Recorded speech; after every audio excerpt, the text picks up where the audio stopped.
welcome to another episode of Football Talk Podcast. My name is Ozzie, and I'm your host for today's show.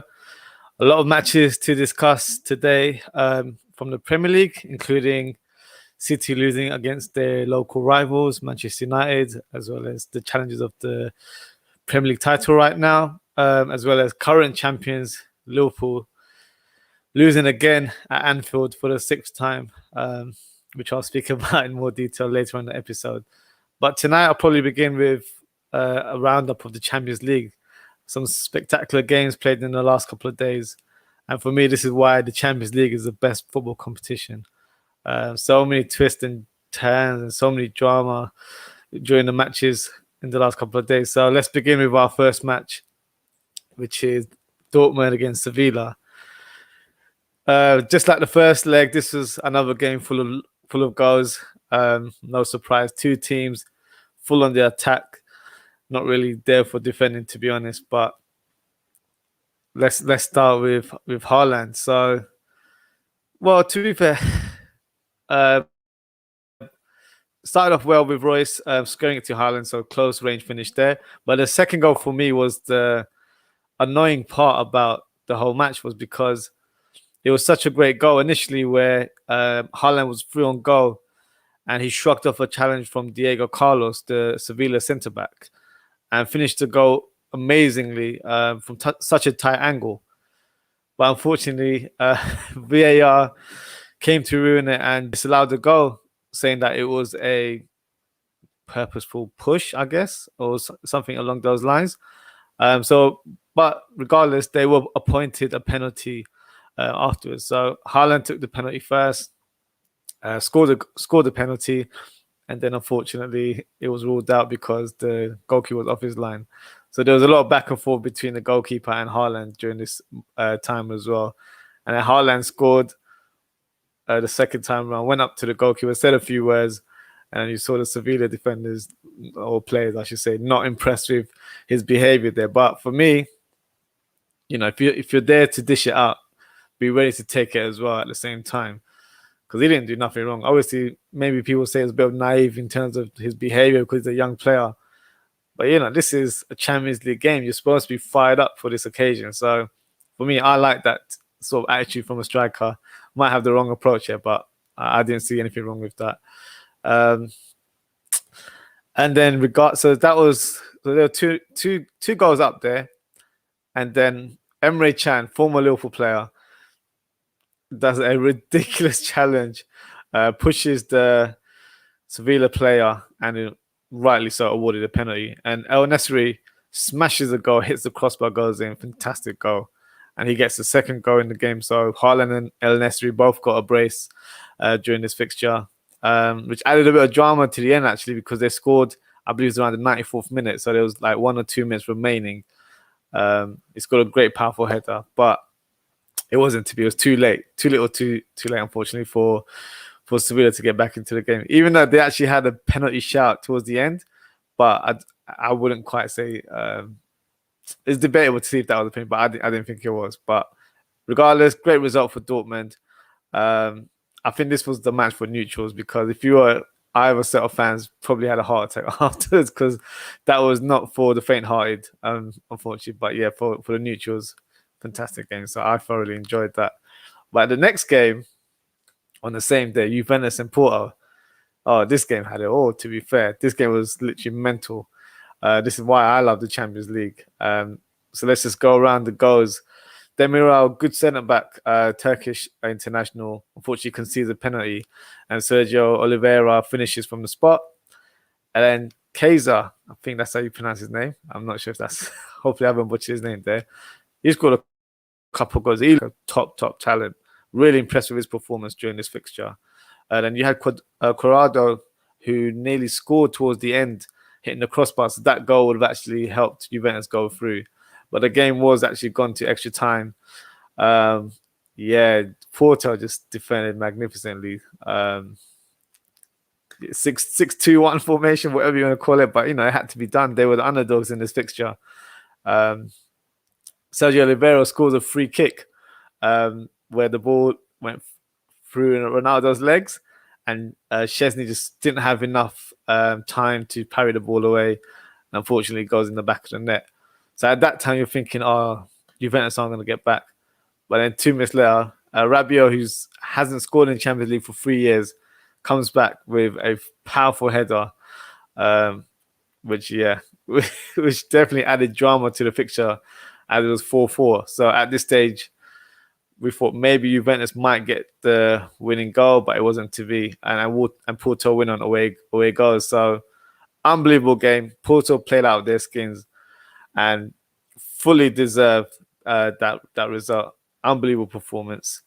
Special credit to actually Pepe, 38-year-old defender, and Mbemba, former Newcastle defender, who were colossal at the back. And speaking of defensive partnerships, let's just go into the Liverpool game right now.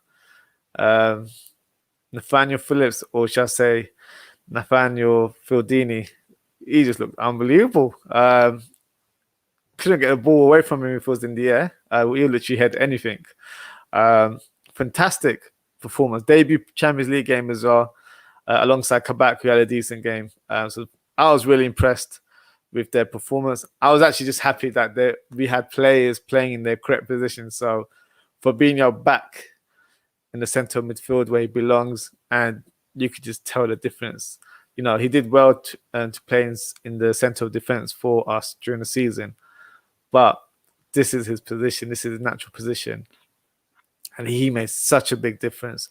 Breaking up play, but also dictating play, just to enforce in the team, and just kind of made everything tick in the team. So I'm just so glad to see him in the central midfield. And please, I hope Klopp, long may this continue. Let's not mess around with the formations and playing him back in defence. He stays in midfield from now on. I don't care how many injuries we get. Play Adrian in centre back if you have to, but Fabinho has to stay in midfield. So that's just my little plea there for Klopp there. But for me, this is probably the first time I've enjoyed the Liverpool game for about a couple months now. So yeah, I was ecstatic afterwards. Some great performances. For me, Gini and Thiago really stood out. They were both fantastic. Thiago showing glimpses of his passing ability. For me, there's more to come because I've been a big fan of Thiago from the Barcelona days. So I know there's more to come from him. And Gini just bossed the midfield. I think I can speak for a lot of Liverpool fans. Just give this guy a contract. I don't care how old he is and what the terms and situation is regarding the terms of the contract. Just give him the contract. He deserves it now. He's just been phenomenal for us this season. So consistent, ever present as well, which you can't take for granted because we've been going through such a major injury crisis this season. So yeah, FSG, you know what to do. Just give the guy the contract, because I feel like he'll be quite hard to replace if he was to leave Liverpool. I did see his press conference before the game. He seemed kind of downbeat regarding the situation, but yeah, fingers crossed there. I'm just hoping he does get it because I'm a big fan of his, and I feel like he will be missed if he does leave the club. So we'll see how that goes in the next coming weeks. But back to the game, Jota was fantastic as well. Looked a little bit rusty, but I think that's kind of natural based on how long he's been away. Hasn't been played for about 3-4 months due to injury. So he was a constant threat throughout the game, really pressing forward aggressively. But also his link-up play was really good with Salah and Mane. Sorry. So yeah, I was quite impressed there. First half, we were actually really wasteful with our chances. Jota had a chance, open goal, more or less towards the end of the first half. Trent had a goal where he was in a more advanced position and he decided to square it. I feel like he should, if he had a bit more confidence, I think he would just try to shoot in the near post and score the goal there. Salah and Mane had so many chances. I kind of lost count in terms of how many they had. So that's an area we still need to improve in terms of being clinical up front and play with more of a killer instinct. But that's not been our game this season, unfortunately. But let's just hope with hard work we can actually start finishing goals as well. Salah had a decent game, but Mane for me, he had an okay game, but for me he still doesn't look the same. I don't know if it's fatigue or whatnot, but he just doesn't have that burst of speed anymore. So I think the next coming weeks it might be worth resting him in 1 or 2 fixtures, but at this stage I wouldn't rest him because we've won 1 game, but we have a little bit of winning momentum right now. So yeah, I'm hoping things change for him later in the season. But good thing in terms of the substitutions was they actually made an impact during this fixture. So Origi came on, probably one of his first few touches, hits across to Mane. Mane scored that goal, looked actually easy, like an easy tap in, but it was really difficult because he basically killed the touch as it was quite a fast cross from Origi there. Even Salah's goal as well was really, really good. Great interchange between Mane and Jota. So Mane played a bit more central, gave a through ball, and Salah just finished the goal amazingly. Not Upamecano probably could have done a bit better in terms of defending, but I couldn't care less about that. But yeah, overall fantastic performance from Liverpool. Really pleased with the result, but also I think if we can keep this momentum going, it will help us into our next fixtures in the Premier League. I wouldn't go far as to say that we're going to win it. Let's just be let's be a bit more level-headed right now, because this season has probably shown us that we can't think that far ahead. We can't be far-fetched. We have to take one game at a time, and because we'll win one game and think, oh, we're back, and the next day we'll lose, and it just our mood just goes up and down right now in the season. So yeah, I wouldn't go that far ahead with that opinion. But it's quite funny to see Rio Ferdinand seemed a bit panicky when Michael was speaking about Liverpool, and he's like, "Oh, you can't win the Champions League with those defenders." But just relax. We're just enjoying the moment right now. So Champions League is a special tournament for Liverpool Football Club. So at this stage, we're not saying we're going to win it, but we're enjoying the ride right now, because obviously our season in the league isn't great, to say the least. So we're taking every moment, any positive moment we can right now. So it'll be intriguing to see who Liverpool actually get drawn into in the next round in the quarterfinals.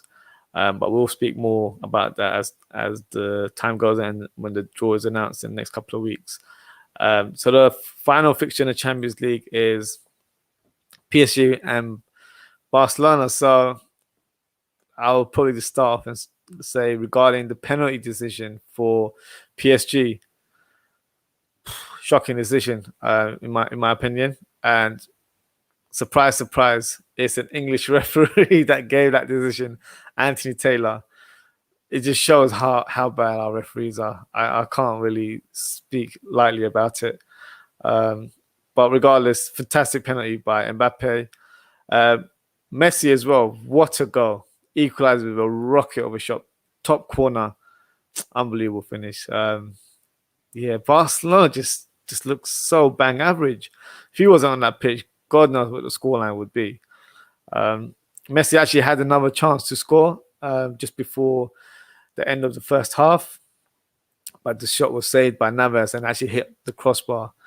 So quite unlucky regarding that. But that could have been a defining moment actually, because it would have given Barcelona some sort of momentum going into the second half. But I guess it wasn't to be for Barcelona. But great victory for PSG, who, me personally, I still consider to be one of the contenders to win the Champions League.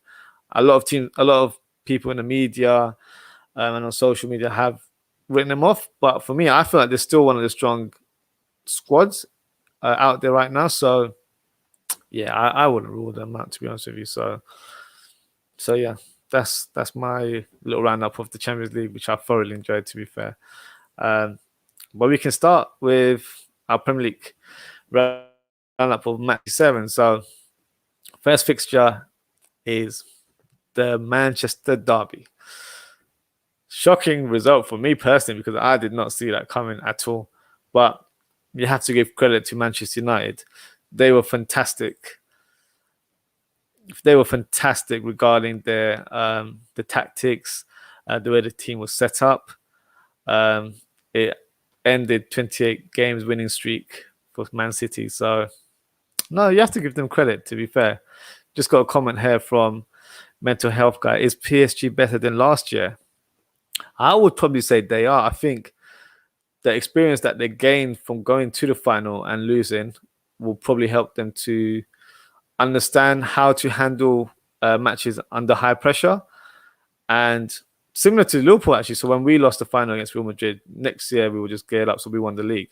But yeah, I think they'll be in a better position than most teams. To be fair, obviously Bayern Munich, I still regard as the favourites, but I wouldn't rule out PSG, and that's just my opinion. So yeah, so sorry. Back to the Man City Man United fixture. So first of all, clumsy challenge by Jesus on Martial to give the penalty away. Yeah, I don't know what he was thinking. Proper striker's challenge there, I guess. And Fernandes steps up, just about scores. To be fair, unlucky by Edison not to get the save there. But yeah, so Luke Shaw gets the winning goal for Manchester United. So nice victory for Manchester United. Credit to them. Excellent win. But I might sort of play devil's advocate here. I think if I was a United fan, I would be a little bit disappointed by this victory, and that sounds a bit weird. But the reason I say it is because it's a bit bittersweet. 2 months ago, they were joint top, but now because they've dropped so many points in the last month, having so many draws here and there, the gap is 14 points now, I believe. So this fixture should have had a bit more value or a bit more importance regarding the title race.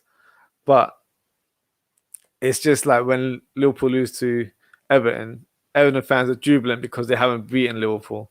So it's like the noisy neighbours, really. But it doesn't really have any value in terms of what it presents in the league standing right now. So I don't know. For me, if Manchester United were to be considered a top force again, the mentality of the club has to change, because right now they don't have a winning mentality. If they had a top manager, I believe, in January and they were in that situation, they would have managed the games a little bit better. The games that they were leading, they'd probably play a bit more defensive just to make sure they get the 3 points. But I don't know. I'm not the biggest fan of Ole, as I've said quite a number of times in my episodes. But for me, it's a missed opportunity for United. With Liverpool having an awful season, I feel like this was their chance to really regain and try to actually at least challenge. Even if you weren't winning the league, at least try to close the gap. So it gives, similar to the question that was asked about PSG, it gives you that experience. And for a young squad, it gives you that experience for next year as well. So with some quality additions, which I'm sure Manchester United will be looking to sign in the summer, it would literally help their team morale more than you would imagine, to be fair. So it's just been announced yesterday that there's a new structure in place regarding the club. So that may help in terms of recruitment going forward. But United fans, let me know what you think. If you feel like I'm being a bit harsh, say it how it is. I'd love to hear from you. But that's just the perspective I had from it, because if I was a United fan, I wouldn't be happy about that win. Obviously, you won the game, fair play, but it should have been like this was the game that puts you on top, or it added more gap if you were top and then City was second. So I don't know. Let me know what you guys think. And I've just spoken about Ole. I noticed that Manchester United drew their match against AC Milan in the Europa League, which ended 1-1. And I've seen Ole out trending right now on Twitter. So yeah, United fans are funny sometimes. If you stand by that, let me know if you actually are still Ole out, because I've not heard that term for quite a while. Just got another comment here from Mental Health Guy. Should we start thinking Chelsea could contend Champions League title? They don't concede goals. Yeah, you're right. They don't concede goals. It'll be interesting to see how they perform against Atletico next week. But I was really impressed with how they were in the first leg.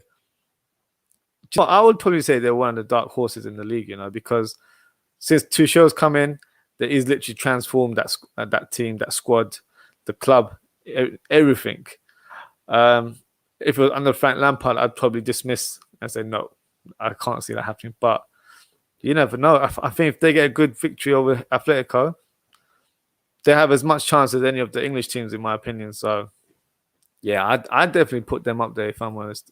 If I'm honest with you. So let's go back to the Premier League. So Man City actually played 2 fixtures during this match week. So yeah, full of goals to be fair. 7 goals in total. Kevin De Bruyne got a brace. Opens the score line from close range. Vestergaard fouled in the box. Definite penalty there. Ward-Prowse hits the ball middle of the goal. He is fantastic, isn't he? Always Mr. Reliable when it comes to set pieces, penalties or free kicks. He's always the man for that. But one of the main talking points, and I think a lot of people have spoken about today, is the foul on Foden in the box by the goalkeeper, McCarthy. Absolutely shocking decision, in my opinion. That VAR basically they reviewed it, ruled it out, and didn't even ask the referee to consider to go to the screen to have a look at the challenge. Blatant penalty, did not even get near the ball. Could have actually broken Foden's ankle. It was a very strong tackle on him. Credit to the player that he stood up and tried to get the ball and gain momentum for his team and tried to score. But Stonewall penalty, ridiculous that we're even having this discussion right now. But yeah, that's VAR. I can't. I've been voicing. If you've been watching my episode, I've been voicing about VAR for a long time. So yeah, I've lost faith with VAR, to be fair. But back to the game. Mahrez scored a couple of nice goals, especially the first goal, hit from 20 yards. Gundogan back on the score sheet as well, which helped me because he's on my fantasy team. Shea Adams got a goal for Southampton, so good week for him. 2 goals in 2 fixtures there. And then City make it 5 with another De Bruyne goal. So 5-star performance from City there. 68 points with a 14-point gap right now. I believe they played a game extra to Manchester United, but yeah, it's their time. I don't need to speak about that too much, to be fair. But yeah, I'm smiling right now. But the next fixture that I'm going to speak about is Liverpool. So let's just start from starting lineup. I was pleased that Jurgen Klopp made a number of changes in the starting lineup. So 7 changes, I believe it was in total. But I wouldn't have played Reece Williams and Nico Williams in this fixture. For me, they're not ready for Premier League football. They're inexperienced. And having 2 players like that in a makeshift backline, it was always going to be exploited by the opposition. So for me, that wasn't the right approach.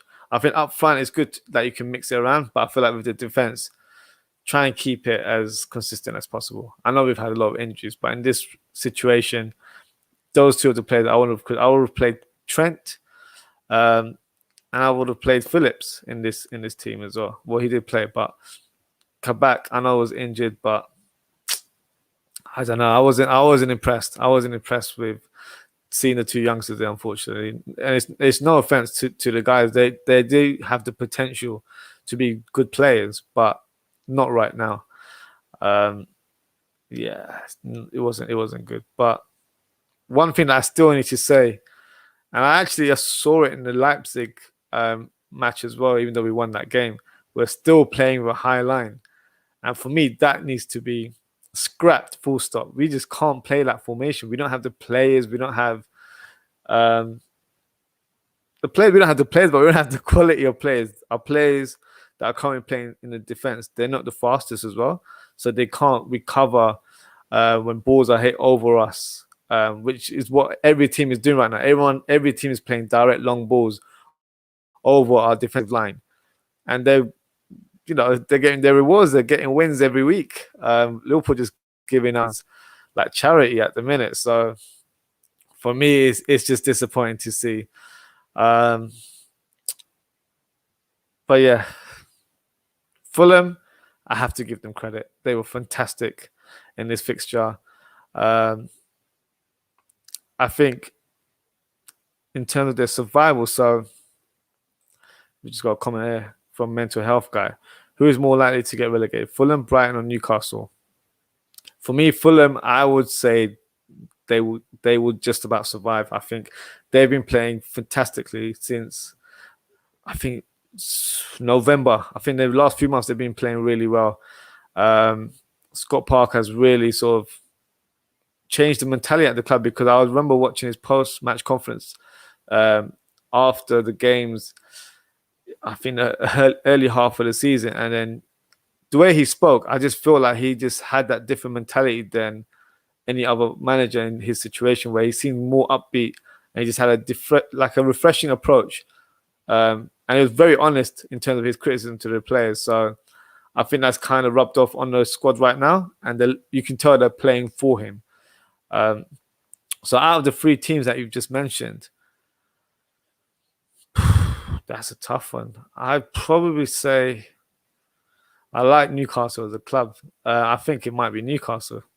Brighton and Newcastle, I don't even feel like you can't even choose between the two. They've been pretty awful, both of them. But I feel like Brighton might just have enough in terms of firepower. Newcastle quite heavily reliant on Callum Wilson. Willock is doing really well. He's had a couple of decent games for Newcastle, and I thought he was a good signing for them in January. But I don't know. I'm not sure if it will be enough, to be fair. But yeah, in regards to your question, I'll probably say Newcastle, unfortunately. But yeah, back to the game itself of me talking negatively about my team here. We're in a huge crisis. Obviously, the result in the Champions League has probably lifted our moods as fans. But just looking at our next 5 fixtures, so we're playing Wolves away, Arsenal away, Aston Villa at home, Leeds away, and Newcastle at home.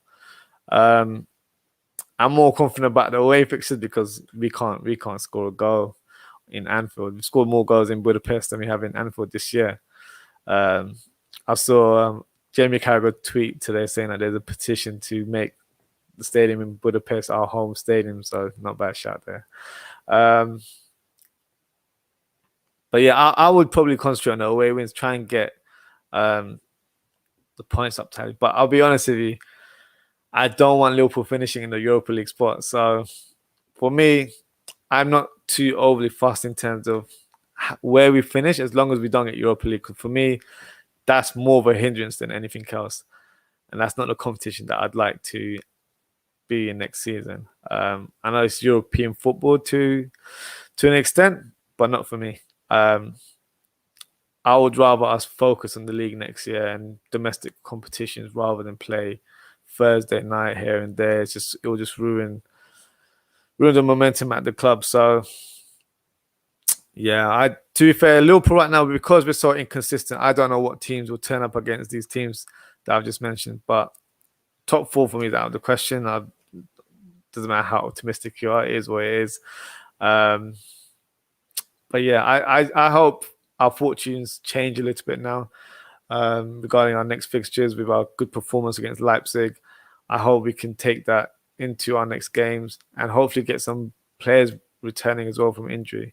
Obviously, not too reliant on the centre backs, but maybe Henderson returning for the quarterfinals in April would give a massive lift for the club. So we'll see. We'll see how that goes. The next game, Chelsea versus Everton. Chelsea are the team right now, aren't they? So Kai Havertz actually started like a false 9, I would say. Played a bit more freedom up front.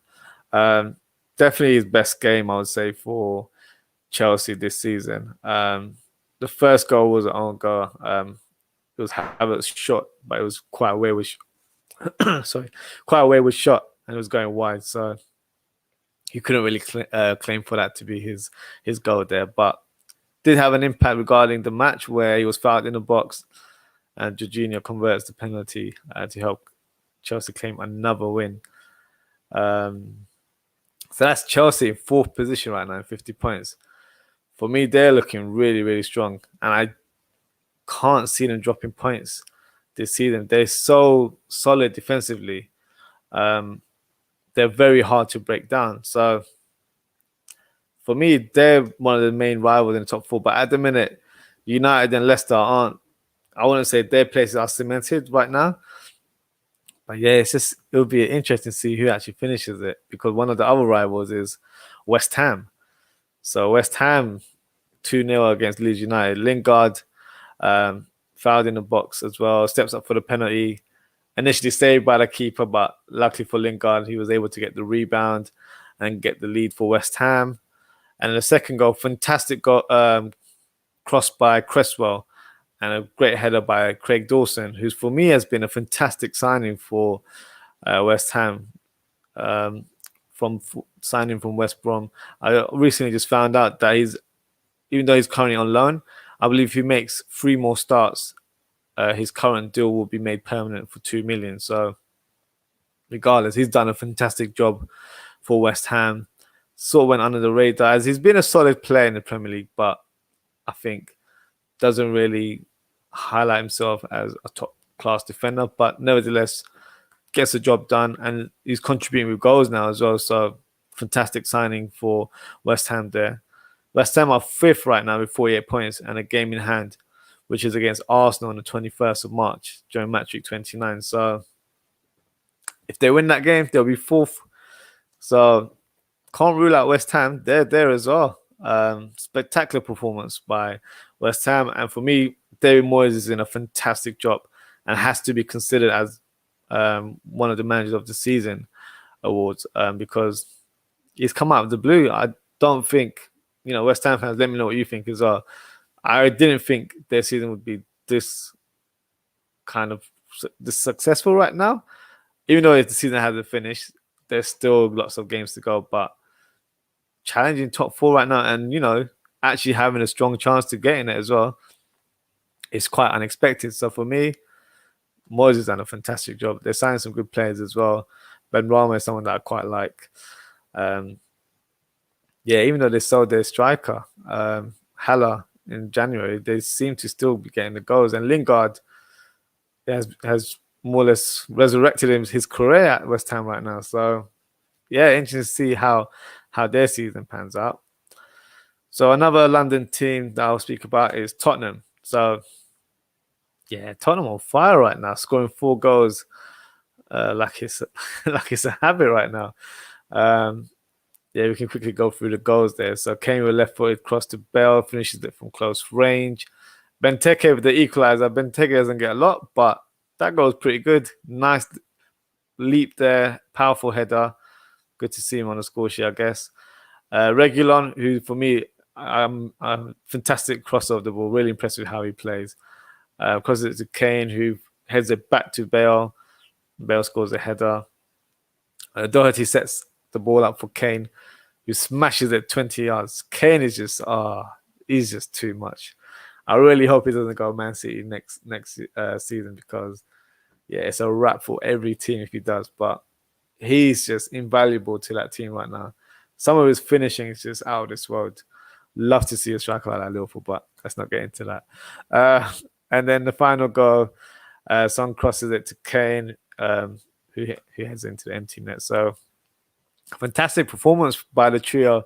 I think this is what the Spurs fan wanted from the beginning of the season when they first signed Gareth Bale. But, he looks like a different player now. He might not be as, electric on the ball as he was when he first played for Spurs, I guess. But regardless, he's still very much effective. Understands the game. So, obviously, he knows what positions to take up to create goal-scoring chances. And, he's getting goals in the last few weeks. So, Spurs are 7th right now with 45 points. So, 5 points away from 4th. But, if they keep playing like this and keep gaining form, you can't rule them out. I feel like it would be a bit dismissive to do so right now. They do have an outside chance. But, there's still plenty of games to be played. You never know. Never know how it goes with Spurs. So, let's see how their weeks pan out in the coming weeks. But next, Brighton and Leicester City. So when I was watching this game, I thought, Leicester might drop points here. Especially when Lallana scored to open the scoreline there. 1-on-1 with the goalkeeper, clinically finished. Tielemans with a lovely free ball to Iheanacho, and he produced a nice thing finish there. Goalkeeper Sanchez for Brighton, who actually had a decent game, misses the goal corner, and then Amati grabs the late winner there.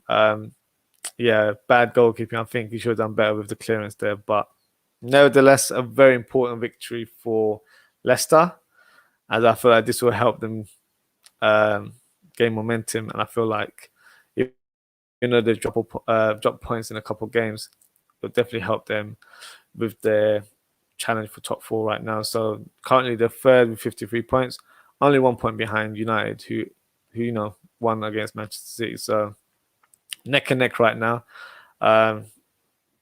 We'll see how their season goes. And the last fixture, just so I don't miss out on my Arsenal followers there, is Burnley against Arsenal. So Aubameyang with the first goal, a little run on the left-hand side. For me, tame effort on goal, and a worse save from Pope, who just scuffed it. Pope is funny. Whenever he plays against Liverpool, he's like Neuer. And when I see him against other opposition teams, it's just awful. So for me, I always feel a bit bittersweet watching him play, because I'm like, oh, I feel like he's a good goalkeeper, but it doesn't need to turn up to be like Neuer when he plays against Liverpool. But yeah, we can get a bit sidetracked there, so we can go back to the game, Arsenal game. I thought that was a poor save or poor moment in the game. Xhaka just took the spotlight there. What a ridiculous back pass that he tried to attempt. To be fair, Leonard probably shouldn't have passed the ball to him like that, but I feel like as a midfielder, you should have the intelligence to spin around and go upward, pass the ball upwards rather than sideways, especially when you know there's a player challenging you as well. Ridiculous play from Xhaka, and it's not the first time. Arsenal fans can vouch for that as well. He does this quite a lot of times. So that gave Woods the chance to equalise with an open goal. For me, unfortunately, that his points dropped. I feel like there were a number of chances that Arsenal could have had the lead, but if that goal hadn't taken place, then obviously I think the win would have been theirs. Currently 10th in the league, Arsenal, but they've got a fiery encounter in their next fixture, which is against Spurs, which I will speak about before we conclude the episode today. So next segment is my team of the week. So we can get right into that right now. Well, don't think there'll be too many huge surprises. As you can probably see, Mahrez is playing centre mid, so obviously I have to try and fit him in, but I'll explain when I do my sort of ratings for each player. So Areola for me had to be in the team of the week. Obviously, Fulham beat Liverpool, but kept a clean sheet against Liverpool. But it was that save that he made against that powerful shot from Jota, for me, that Superman save. That's how I saw it. Alone should get him in the team of the week. So that's why I've got him there. Luke Shaw, another solid performance. He's really stepped up in the last few months. And he was on the score sheet as well in the very important fixture. So that's why I've got him there. Anderson, fantastic against Liverpool, defended really well, showed his dominance in the air and in defence in general. So that's why I've got him there. Dawson, who I spoke about previously as well, fantastic game from him. Shoe signing of the season, in my opinion. Great defensively, but also helped scoring the goal at the end on the other side. So fully deserves to be in my team there. Amate grabbed the late winner for Leicester City, which will be a pivotal moment for them because I feel like they'd lost points again. So he was there to rescue his club there. Midfield, so I've got Son. Good performance against Palace, got an assist for Kane's goal. De Bruyne obviously lost his fixture against Manchester United, but he was fantastic against Southampton, 2 goals. Alongside his City teammate Mahrez, who also scored 2 goals. So that's why I've got him there. Gareth Bale, same again, 2 goals, but he's really showing a good level of form right now. So I couldn't displace him in the team. And then my 2 strikers are Kane. So Kane with that fantastic goal Set up by Doherty there, for me, was one of the top goals of the week. 2 goals, 2 assists during that fixture. For me, he's just playing at a different level right now. Last year, obviously, we know Harry Kane. He's always getting the goals. So right now, he's 16 goals, one behind Mo Salah right now. But the thing that he's added to his game is assists. 13 assists as well, which is the most in the league right now. He's in unbelievable form right now. Yeah, I enjoy watching him play, even though, Tottenham are a rival. Definitely can't dispute his quality as a striker. Fantastic player. And then my second striker is Shea Adams. So for me, scored a fantastic goal. Probably me personally, my goal of the week against Sheffield United. And he was also on the score sheet against Manchester City. So yeah, so that's why I've got him there. So quickly we can do our Fantasy Football Premier League roundup of game week 27. So just checking my score, I got 71 points, which it's not too bad to be fair, but I'm 16th in the league. So yeah, I've not lost hope. I don't think I'll win it. I'm probably like Liverpool right now in terms of how I'm performing in the fantasy league, but try and get as many points as possible. But there was one gentleman in our league who had a great week. It is Michael Onabanjo, who scored 102 points, which is fantastic. So well done to Michael there. Let's see how your few weeks pan out. Before we wrap up the show, I'd just like to speak about a couple of the fixtures in match week 28. So, as I mentioned previously, one of the big games is Arsenal versus Tottenham. So, local rivals. Tottenham trying to challenge for top 4, even though they have an outside chance. Arsenal just trying to do as much as they can to climb up the league right now. Where do I see this fixture going? I'm not going to like this, Arsenal fans. I think Tottenham might win this one. I'm giving it 2-1 to Tottenham, just because I think they're in great scoring form right now. Son, Kane, and Bale are forming a great partnership, so I feel like it'll be very hard to tame their efforts. And after that draw against Burnley as well, I don't think the morale would be as high. I know they're currently playing in the Europa League. I don't know the score, so that might have some sort of not issue, but you'll have a selection headache for Arteta regarding the fitness of some of the players.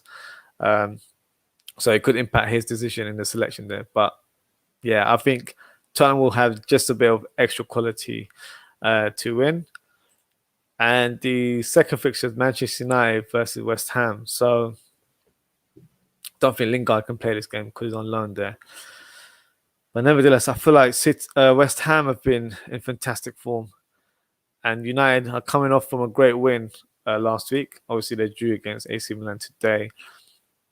Old Trafford.